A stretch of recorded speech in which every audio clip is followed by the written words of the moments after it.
bem-vinda, todas as mames de plantão e todas as pedagogas também. Hoje o conteúdo do nosso vídeo vai ser muito importante também. A gente vai falar sobre limite. Quero impor, mas não sei como. Não sei se é saudável impor limite ou não. Como eu posso construir isso na minha casa ou na minha sala de aula? Se você tem esse tipo de dúvida e eu posso te ajudar, continue assistindo esse vídeo. Bom, o que falar sobre limite? A primeira coisa de todas.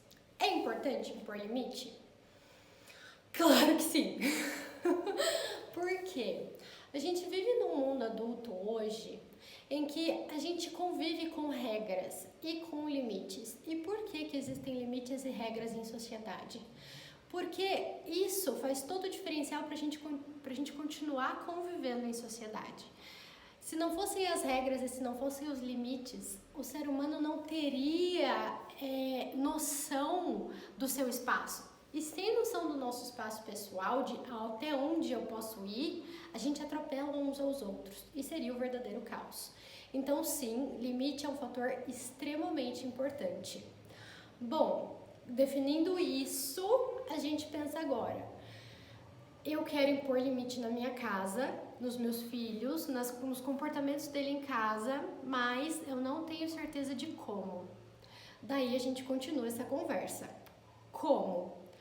Bom, toda criança, ela precisa que os pais insiram ela em convívio na sociedade. Ou seja, ela precisa começar a aprender sobre o que pode e o que não pode.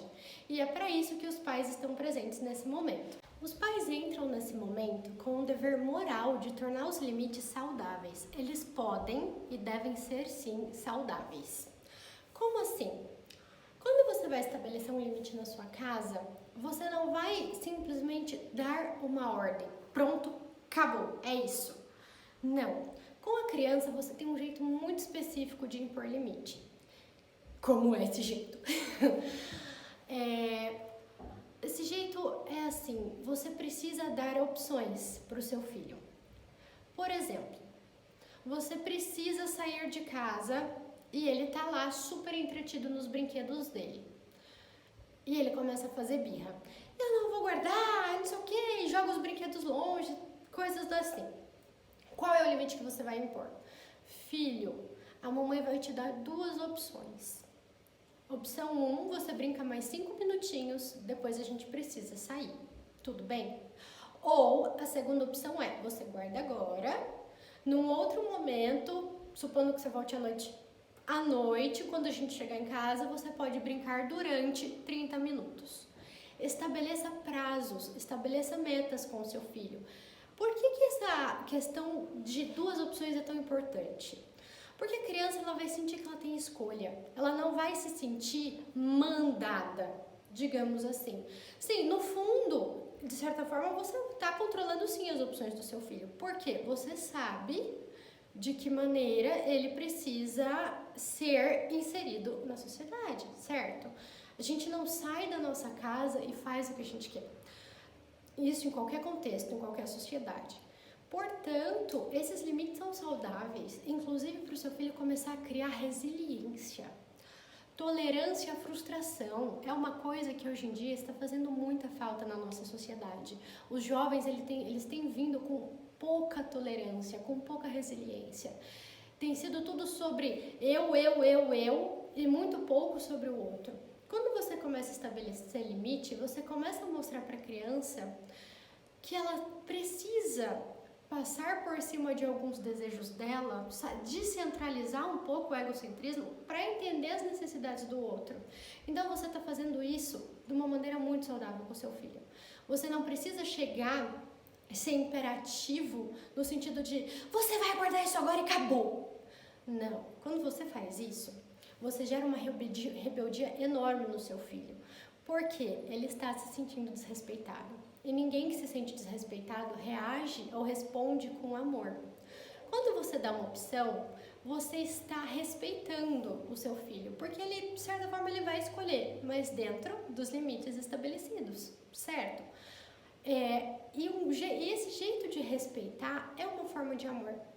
O respeito, ele é uma demonstração de amor e afeto. Então, se você precisa estabelecer um limite e você está percebendo que do jeito jeito que você está fazendo, seu filho não está respondendo, ele está se rebelando, ou então continua fazendo aquilo que ele quer, na hora que ele quer, pare e pensa, como você está estabelecendo esses limites? Pois é, isso é uma grande forma de você rever a organização e a rotina da sua casa também, ou da sua sala de aula. A criança, ela só vai responder positivamente a alguma coisa quando ela sentir que ela tem algum domínio sobre aquilo. Por quê? Qualquer indivíduo, e daí independente da faixa etária, responde melhor quando sente que tem opções de escolha, quando ele pode determinar minimamente aquilo que diz respeito a ele. É aquele lance do livre-arbítrio. Então, quando você dá essa opção para a criança, ela se sente no livre-arbítrio dela e ela também se sente responsável. E você começar a causar esse sentimento de responsabilidade na criança vai fazer com que ela sinta muito mais vontade e prazer em respeitar, em fazer as coisas, porque ela vai ver que ela está se tornando, digamos assim, dona de si mesma. Mas de uma maneira sutil, entende? É a questão dela se sentir importante. Todo mundo quer se sentir importante. Se sentir importante é se sentir pertencente. E quando a gente se sente pertencente a alguma coisa, a gente se sente amado.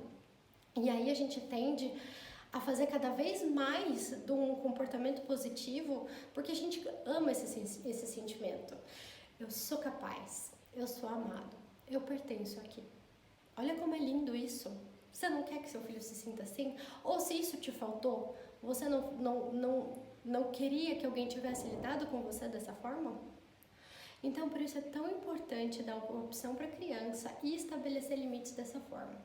Alguns pais ficam se sentindo extremamente culpados por ter que estabelecer um limite. Por favor, pais, não se sintam. A pedagogia fala muito sobre isso. Você precisa sim estabelecer limites com as crianças, porque é a única forma delas entenderem que elas vão fazer parte de um grupo, seja qual for, mas a sociedade é feita de grupos, certo? Qualquer que seja, às vezes o grupo dela é a própria família dela. Para ela conviver bem, ela vai precisar de algumas regras. Regras e limites caminham juntos, mas contanto que você não faça isso de uma forma agressiva. Você vai ter um convívio excelente e seu filho também vai responder muito bem. Então fica aí mais uma dica do dia de hoje. Espero que vocês continuem acompanhando os nossos conteúdos. Um beijo!